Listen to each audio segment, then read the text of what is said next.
నమస్తే, welcome to food truck. Weekend వచ్చిందంటే ఇంట్లో నాన్ వెజ్ ఉండాల్సిందే.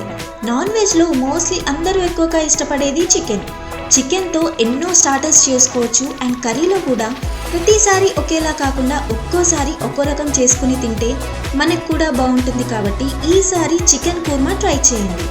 అదెలానో ఈరోజు ఫుడ్ ట్రక్లో చూసేద్దాం.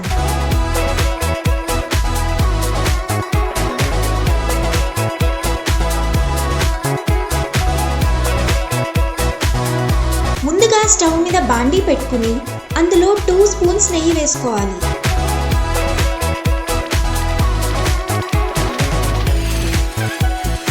అలానే 2 టేబుల్ స్పూన్స్ ఆయిల్ కూడా వేసుకోవాలి.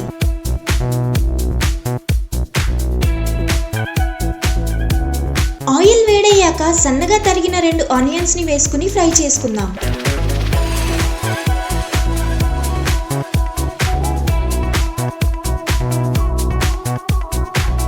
చికెన్ కుర్మాలో ఆనియన్స్, కర్డ్ అండ్ గీని ఎక్కువ క్వాంటిటీలో యూజ్ చేస్తామండి.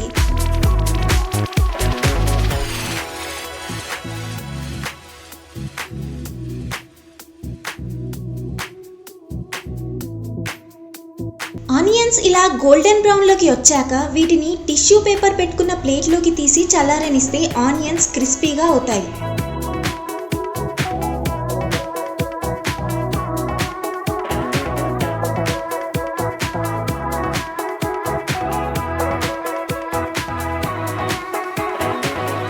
ఇప్పుడు ఇదే బాండీలో 4 మిరియాలు, 4 లవంగాలు,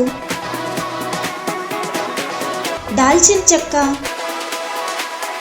4 ఇలాచీలు, 1 స్పూన్ జీలకర్ర వేసి వేయించుకోవాలి.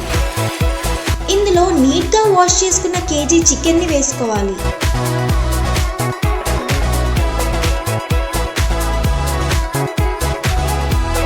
అలానే 1 కప్ పెరుగుని కూడా వేసుకుని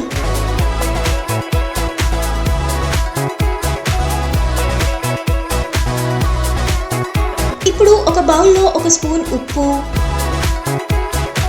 1 స్పూన్ పసుపు, 1 స్పూన్ కారపొడి, 1 స్పూన్ గరం మసాలా, కొన్ని వాటర్ వేసుకుని బాగా మిక్స్ చేసుకోవాలి. ఇప్పుడు దీన్ని కూడా చికెన్లో వేసుకుందాం. ఇలా చేస్తే మ్యారినేట్ చేయకుండానే చికెన్కి మసాలాలు బాగా పట్టేస్తాయి. ఇప్పుడు మూత పెట్టేసి దీన్ని ఇలాగే 15 to 20 మినిట్స్ ఉడకనివ్వాలి. ఈలోపు మనం ఒక మిక్సీ జార్ తీసుకుని ఇందాక ఫ్రై చేసుకున్న ఆనియన్స్లో కొన్ని పక్కన పెట్టుకుని మిగిలినవి మిక్సీ జార్లో వేసుకోవాలి.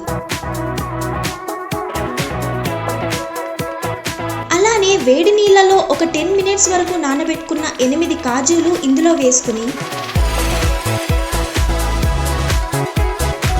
కొన్ని వాటర్ పోసుకుంటూ పేస్ట్లా గ్రైండ్ చేసుకోవాలి.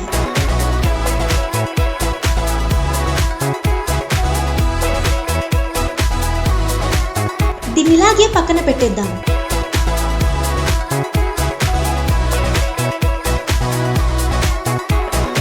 ట్వంటీ మినిట్స్ తర్వాత మన చికెన్లో వాటర్ అంతా బయటికి వచ్చేసి మనం వేసుకున్న మసాలాలు అన్నీ చికెన్కి బాగా పట్టేసి ఉంటాయి.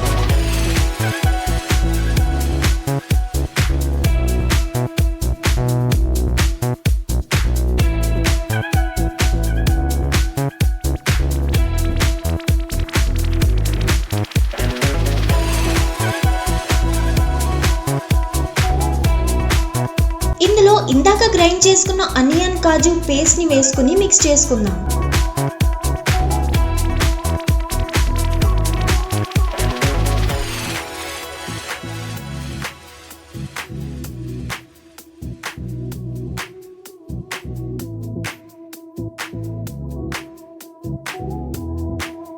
దీంట్లో కట్ చేసుకున్న 3 పచ్చిమిరపకాయల్ని వేసుకుని సన్నగా తరిగిన అల్లం కూడా కొంచెం వేసుకుని 1 స్పూన్ ఉప్పు, 1 స్పూన్ మిరియాల పొడి కూడా వేసుకుని అంతా మిక్స్ చేసుకుందాం. మీకు ఇంకా స్పైసీగా కావాలంటే ఇంకో స్పూన్ కారపొడి కూడా యాడ్ చేసుకోవచ్చు. దీని మీద మూత పెట్టేసి దీన్ని ఇంకో 5 మినిట్స్ ఉడికించుకుందాం.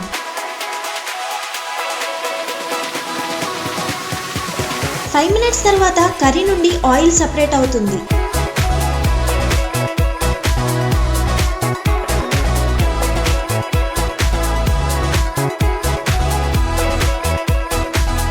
గ్రేవీ థిక్గా అవుతుంది అండ్ చికెన్ కూడా చూసారా బాగా ఉడికింది కదా. ఇప్పుడు ఫైనల్గా మిగిలిన ఫ్రైడ్ ఆనియన్స్ని కూడా చల్లుకుని స్టవ్ ఆఫ్ చేసుకుంటే మన చికెన్ కూర్మా రెడీ. మనం స్టవ్ ఆఫ్ చేసాక కూడా గ్రేవీ ఇంకా దగ్గరికి వచ్చేస్తుంది కాబట్టి గ్రేవీ కొంచెం ఎక్కువగా ఉన్నప్పుడే స్టవ్ ఆఫ్ చేసుకోవడం బెటర్. చూసారు కదా, చికెన్ కూర్మాలో మనం యూజ్ చేసే ఇంగ్రీడియంట్స్ చాలా తక్కువ అండ్ అన్నీ మనకి అందుబాటులో ఉండేవి. ఇందులో కర్డ్ ఎక్కువగా యూజ్ చేసాం కాబట్టి అది చికెన్లోని వేడిని కూడా బ్యాలెన్స్ చేస్తుంది. అలానే చికెన్ కూర్మా ప్రాసెస్ కూడా చాలా ఈజీ కాబట్టి మీరు కూడా ఈ రెసిపీని ట్రై చేయండి అండ్ ఎలా వచ్చిందో కమెంట్ సెక్షన్లో మెన్షన్ చేయండి.